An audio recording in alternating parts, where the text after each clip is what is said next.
Gambling has a lot more visibility than it used to. It's on the internet, it's on prime-time television, and it's almost a varsity sport on some college campuses. But several young men learned the hard way that gambling can put your money at risk, and sometimes your life.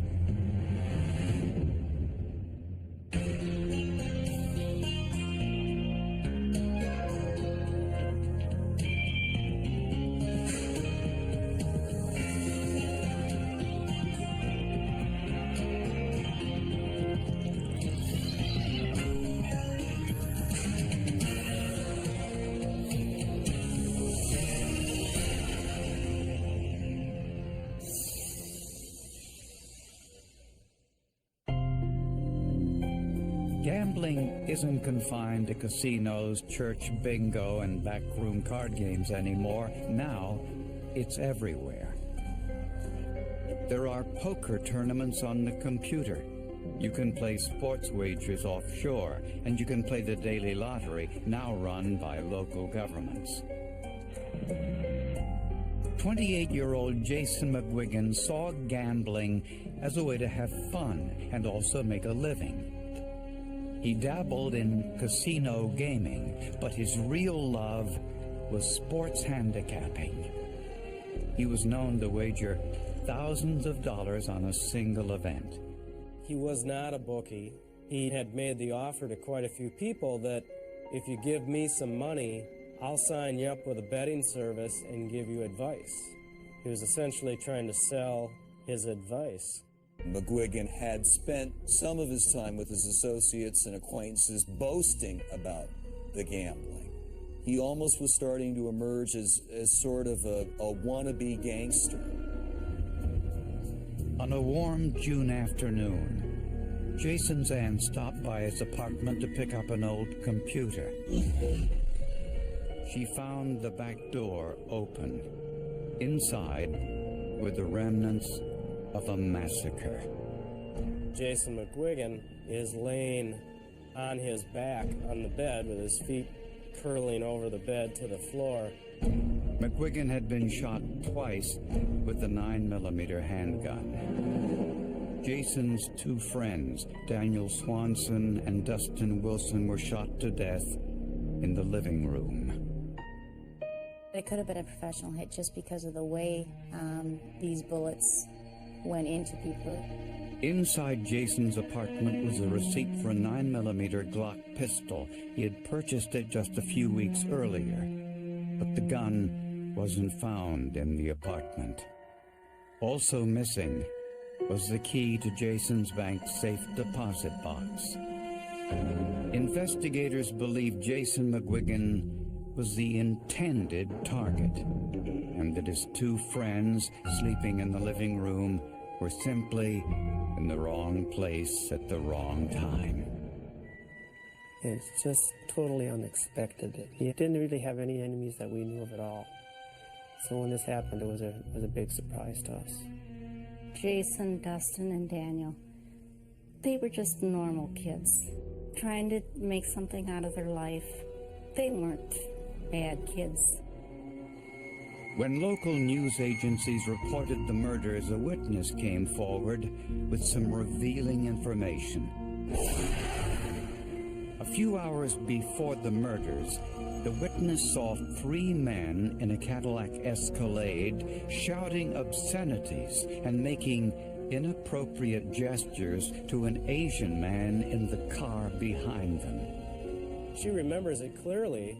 She thought it was a road rage incident, and these three white kids were somehow racially attacking this Asian kid. The witness identified the three men in the Escalade as Jason McGuigan, Daniel Swanson, and Dustin Wilson, the three murder victims. In a case that had so many stunning revelations, this one ranked right up there with it. Police in Verona, Wisconsin were investigating a triple homicide. An analysis of the crime scene indicated that Jason McGuigan's two friends were killed first as they slept in the living room. The killer took Jason into the bedroom. There was some sort of discussion before he too was killed. In a search for suspects, police learned that Jason McGuigan and his upstairs neighbor Todd Vincent got into a fight a week or two before the murder. McGuigan had slapped Todd. Todd retaliated by choking Jason or throwing Jason to the ground. Jason reported it to the police. It turns out that there wasn't enough of a conflict there that anybody even got charged. Todd denied any involvement in the murders. Gunshot residue tests on his hands were negative, but he said something curious, that he didn't hear any gunshots from Jason's apartment. Ballistic experts say that's not necessarily unusual. If they don't expect to hear a gunshot, when they do hear something, they'll interpret it some other way. Next, police started to run down the vehicles parked outside Jason's apartment. One was Jason's Cadillac Escalade. The other was a red Toyota, one of two vehicles owned by Jason's friend, 19-year-old Mark Wu. He was from Taiwan, the son of a wealthy businessman, and an honor student at the University of Wisconsin. When police tracked him down, Mark Wu was in New York City and about to board a plane to Taiwan to visit his family for the summer vacation. Mark said he left one of his two cars in Jason's parking lot because it was safer than parking in the city. Wu had a residence downtown in Madison, and parking down there is very difficult, and he had a number of vehicles, and so by keeping one out at the Jason McGuigan's residence in Verona, you didn't have to worry about parking tickets. On the night of the murders, Mark Wu said he was in his apartment in Madison, Wisconsin, and spent the night alone. But Mark's cell phone records indicated he was in Verona, about 30 miles away from his apartment, which is where Jason McGuigan lived. Wu makes a call at 8:16 p.m. and it hits the Verona Tower. Verizon tests show that any cell phone call that hits Tower 165, the Verona Tower, is basically going to be confined to someone that's within the city limits of Verona. He didn't really give a good explanation on why he had lied, but the gist of it was that he didn't know anything about these murders, and he just thought that he should have basically an alibi. And Mark Wu had no history of violence or erratic behavior. Mark Wu was about as unlikely a suspect in a triple homicide as you're going to get. His yearbook entries, his classmates, former teachers, there wasn't really a sense of Mark Wu being a person who'd been in trouble. I'd say naive, helpless, really nice guy. I was laughing out loud when the FBI suggested that he could be in a gang or something. But police found evidence that Wu and McGuigan were both involved in gambling. We learned that Mark Wu, through his family, it appears primarily, had resources. So he had money to burn.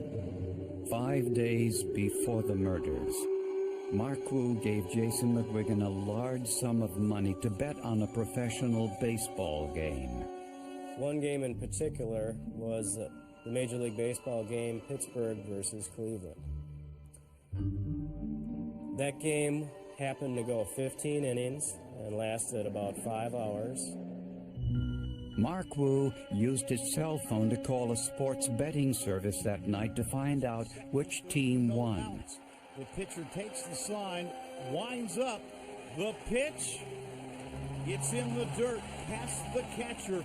The runner from third is heading home, and there's the throw safe. The game ends on a wild pitch, and Pittsburgh wins 7-6. I don't believe it. For the second night in a row, Pittsburgh wins in 15 innings. According to friends, when Mark realized that he won, he couldn't contain his excitement. Wu is ecstatic. He's screaming. He's excited. 17 grand. I won 17 grand. When Mark Wu asked Jason McGuigan for the $17,000 he had won, he learned for the first time that Jason never placed the bet. Jason reacts to that by pulling his newly purchased Glock pistol out of his pants, waves it at him, and says, "Shut the f*** up." There is, in fact, no bet placed. Nothing documents that Wu had any money put down. Jason did not have any money put down. So this bet is completely a false bet. Why Jason didn't place the bet is unclear. Either he forgot or decided to pocket Mark's money instead. Regardless, this gave Mark Wu 17,000 reasons to seek revenge. Investigators now suspected that Jason McGuigan was murdered because of his gambling activities. In Jason's personal files was evidence he placed bets through Olympic Sports, an offshore betting agency in the Caribbean. He would call in and they would tell you the lines, the spreads, and what the picks were on those games, and he would then place bets on those. Gambling agencies set up shop outside the country to circumvent U.S. law enforcement. All of his bets throughout his entire account history with Olympic Sports were made by telephone. Olympic Sports records all incoming phone calls, and the reason they do that is just in case somebody has an argument over whether or not they made a bet or did not make a bet. They've got some kind of proof to back up what happened. When police listened to the tapes, they heard someone else on the phone with Jason. Win 100 on the win. Okay. I'll place my bet on. The voice sounded like Jason's friend, Mark Wu. And it was clear that Wu was also betting big on sporting events. You have Jason actually taking over, grabbing the phone in some manner, because you can hear the voice change on the tapes. You can also hear him in the background telling Wu what to do. So you could see that McGuigan is really sort of the mastermind behind any of this gambling that's going on. I'd like to know who the pitchers are for the baseball game, Atlantic at New York. No, Atlanta Braves. Yeah. Should be Maddox and Glavine. Maddox and Glavine? Yes, sir. I'll place my bet on Risk 100. He bet on baseball, and he didn't know what he was doing. He didn't know pitchers' names. He didn't know team names. He didn't understand the odds. He really had no idea what he was doing. An investigation into Mark Wu's finances revealed a telling piece of information. When we began to discover that Mark Wu had, over a 4 or 5 month period, drawn more than $70,000 out of his bank account, that Mark Wu was telling investigators that he, at one occasion had dropped $15,000 on a single bet. And investigators already knew there was a disagreement about the baseball bet, and that Mark Wu believed Jason owed him $17,000. So it tells us that there's definitely some money issues going on between the two of them, and they're very severe in nature. Mark gave police permission to search his apartment. They found no bloody clothes or weapons. But in the parking lot was the second vehicle Mark Wu owned. This one was silver, like the one seen following Jason McGuigan the afternoon before the murders. Inside was the owner's manual for a Glock 9mm pistol, like the one missing from Jason's apartment, the same caliber weapon used in the murders. Ballistic expert Bill Newhouse compared the shell casings from the murder scene to the ones provided by the manufacturer when Jason purchased the weapon. It was clearly printed as having been cartridge casings fired in, and it specified the Glock pistol, which it had been fired in, with the serial number, and really nice information that we don't see very often. They matched, proving that it was Jason's own weapon that killed him. That's the only time I've encountered that in 30-some years of doing these kind of cases. Hoping to find the murder weapon, police searched the garbage dumpster behind Mark Wu's apartment. Instead, they found a pair of sandals in a white plastic bag, along with some of Mark Wu's credit card receipts. Police also checked other dumpsters in a 4-block radius. They find out specifically where that particular garbage would be dumped. And they dig, and they, do that dirty work that so often is the key to solving crime. And they find this gun case. We found 2 halves of a Glock gun case. They're more of a plastic nature. They were snapped in half, and one was tied off in one baggie and one was found independently. To see if the case contained any fingerprints, forensic analyst Mike Riddle used superglue fuming, a process where the chemicals from heated superglue adhered to finger oils. You hang it in there with super glue over a heat source and add a little bit of humidity to it, and the fatty acids in the fingerprints absorb the super glue and harden and set the print.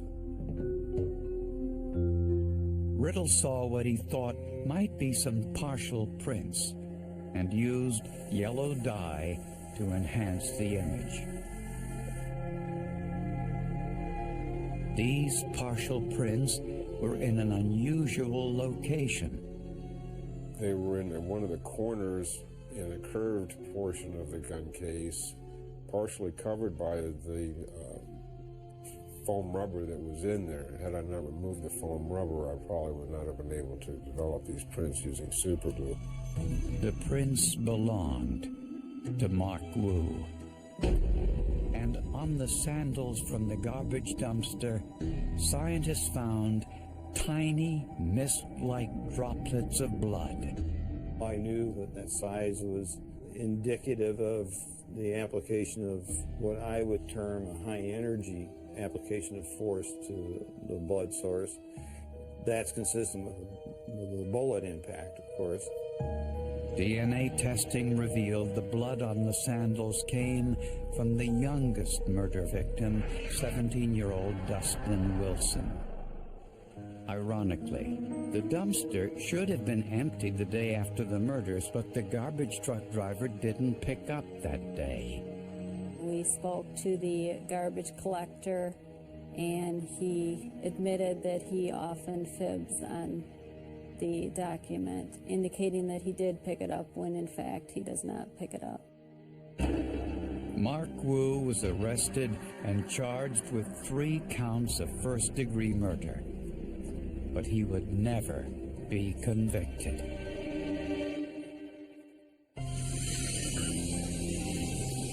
Mark Wu's parents flew to the United States from Taiwan because they sensed trouble. Mark had withdrawn over $70,000 from his bank account and wouldn't give his parents an explanation. Wu had been involved in some sort of money losses and, in their words, hadn't been a very good boy, and they were taking him back to Taiwan to make him sort of a good boy again. Prosecutors say Mark Wu tried to collect the $17,000 Jason McGuigan owed him for the baseball bet.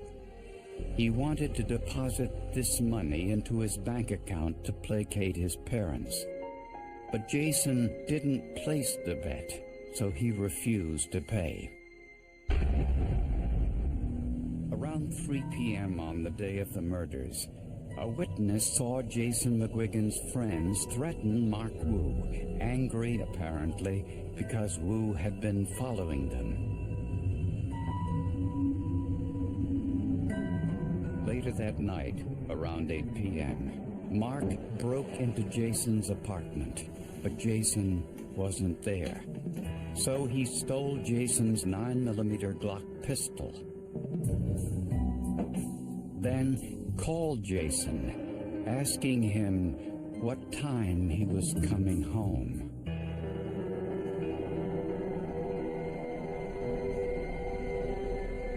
Mark Wu returned to Jason's apartment around midnight, and Jason still wasn't there. Instead, Jason's two friends were in the living room, asleep, the ones who harassed him a few hours earlier. Mark Wu killed them to eliminate potential witnesses. In doing so, he got Dustin Wilson's blood on his sandals. Jason didn't come home until close to 2 a.m., and Mark was waiting for him. Again, Mark demanded his $17,000, but Jason didn't have that kind of money in his apartment. In desperation, he handed Mark the key to his safe deposit box.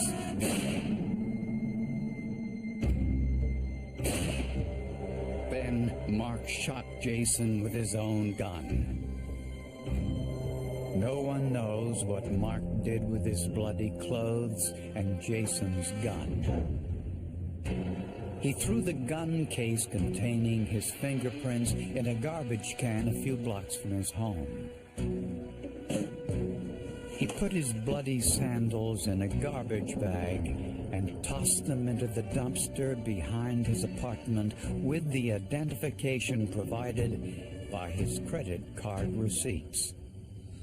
The next morning, Mark flew to New York City with his parents. They were about to leave for Taiwan when police intervened. He's holding a plane ticket to Taiwan, a country that does not have an extradition treaty with the United States. If Mark Wu gets to Taiwan, Mark Wu never becomes the criminal defendant in this triple homicide. But the day before the trial, there was a stunning development. Mark Wu hanged himself in his jail cell. He's about to be essentially humiliated in the public. His parents are going to find out what he did. He's 20 years old. He's going to prison for the rest of his life. He killed these 3 boys to try to cover up what he had done with all his parents' money. Then he had to kill himself again at the last minute to cover up what he had done and not face the truth. As a courtesy to the victims' families, prosecutors laid out their entire case just as they would have presented it to the jury. And the science left no doubt there would have been a conviction. We gave what would have been an opening statement or a closing statement to these family members and went through the evidence we had so that they knew we took care of their family members, their friend's killer, that this was the right person, there's not somebody else out there. To me, they showed that Wu was guilty, and it was one of the better things that they ever could have done for us, short of us having an actual trial. The DNA, the spatter, the shell casings, and the fingerprints are all what really wrap up this case and take it from a circumstantial case to a case that's proven by forensic evidence.